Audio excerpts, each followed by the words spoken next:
कुछ पुलिस वालों के बहकावे में आने की वजह से Russia Ukraine war contract sign किया है, जो एक सबसे बड़ी गलती है। ये साहिल मोहम्मद हुसैन हैं, जो गुजरात के मोरबी जिले के रहने वाले हैं। साहिल 2024 में छात्र वीजा पर पढ़ाई करने रूस गए थे। पढ़ाई के दौरान वो एक कुरियर कंपनी में पार्ट टाइम जॉब करते थे। उनका दावा है कि इसी दौरान रूसी पुलिस ने उन्हें एक झूठे ड्रग मामले में फंसा दिया, जिसमें उन्हें 7 साल की जेल हो गई थी। साहिल का आरोप है कि रूसी पुलिस और जेल अधिकारियों ने उन्हें ड्रग केस से रिहा करने के बदले में उनसे उनके साथ समझौता किया। समझौता ये था कि उन्हें रिहा तभी किया जाएगा जब वो रूसी सेना में भर्ती होंगे। साहिल का आरोप है कि उसे ये प्रस्ताव स्वीकार करने के लिए मजबूर किया गया।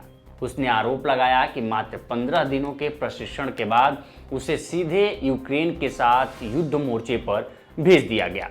नमस्कार, मेरा नाम माजदी साहिल मोहम्मद हुसैन है। मैं गुजरात राज्य से हूँ, मोरबी सिटी से। 2024 में मैं रशिया में अपनी स्टडीज के लिए आया था, लेकिन अपने कुछ फाइनेंशियल प्रॉब्लम्स और वीजा प्रॉब्लम्स की वजह से कुछ प्रॉब्लम में फंस गया था। तो इसलिए रशिया में कुछ लोगों के कॉन्टेक्ट में आने की वजह से ड्रग केस में फंस गया हूँ, और मुझे यहाँ पर पुलिस, वेस्टर्न गवर्नमेंट और पुलिस की वजह से 7 सालों की जेल हुई थी as a narcotic criminal case में। हालांकि मैंने इस मामले में कुछ किया नहीं, लेकिन फिर भी 7 सालों की जेल हुई है। वीडियो में साहिल ने बताया कि यूक्रेन में पहुंचते ही उसने तुरंत यूक्रेनी सेना के सामने सरेंडर कर दिया, यानी आत्मसमर्पण कर दिया। इसके बाद यूक्रेनी सेना ने उसका वीडियो रिकॉर्ड कर लिया और भारत में इस मुद्दे को लेकर जागरूकता फैलाने के लिए उसकी मां को ये वीडियो भेज दिया। फिलहाल मैं यूक्रेन में फंसा हुआ हूँ as like war criminal. So now I don't like, फिलहाल तो अभी होपलेस हूँ। पता नहीं अब आगे क्या होने वाला है, लेकिन एक मैसेज है जो अपने भारतीय नागरिकों को देना चाहता हूँ।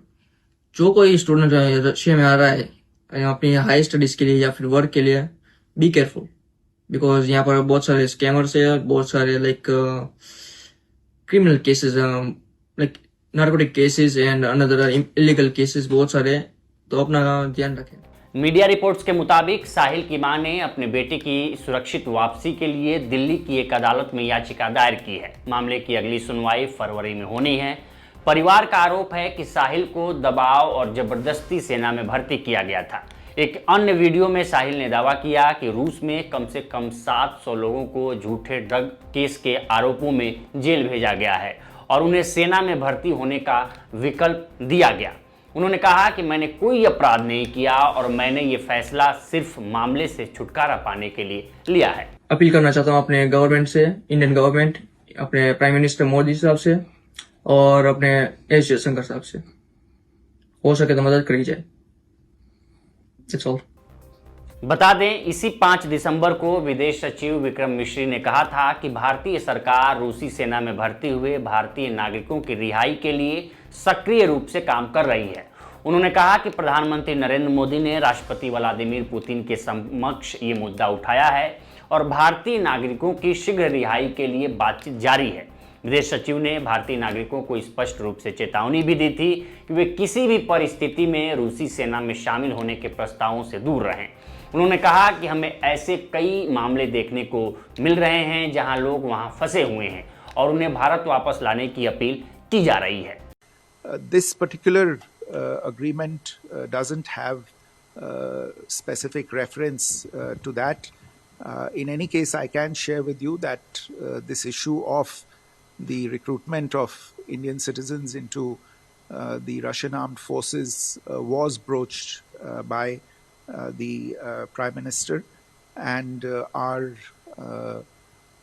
concerted efforts continue on a regular basis to secure the early release of Indian citizens from the Russian army. I would just take this opportunity to reiterate once again that our citizens should avoid very, very carefully any offers to join the Russian armed forces. We are seeing several cases of people stranded there and appealing to be rescued and brought out from there. And as I said, we are actively engaged in that effort. साहिल का ये video ऐसे वक्त में आया है जब हाल ही में भारत से 10,000 श्रमिकों का दल मॉस्को पहुंचा है। रूसी मीडिया रिपोर्ट के मुताबिक ये भारतीयों का पहला समूह है जो पुतिन की नई दिल्ली यात्रा के बाद रूस पहुंचा है। पुतिन ने 4-5 दिसंबर को वार्षिक भारत रूस शिखर सम्मेलन में भाग लेने के लिए भारत की यात्रा की थी। इस दौरान रूस और भारत के बीच कई अहम समझौते हुए थे।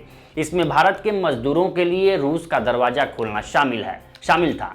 जानकारों का मानना है कि रूस में जनसंख्या में गिरावट और यूक्रेन में चल रहे युद्ध के कारण लगातार काम करने वाले लोगों की कमी हो रही है। ऐसे में रूस ने विदेशी कामगारों को लाने पर जोर दिया है। इस बदलाव के तहत रूस ने भारत की ओर देखा है। भारतीय मजदूर अब तेजी से रूस के श्रम बाजार में नजर आ रहे हैं। हालांकि रूस पर विदेशी कामगारों को यूक्रेन युद्ध में धकेलने के आरोप भी लगते रहे हैं।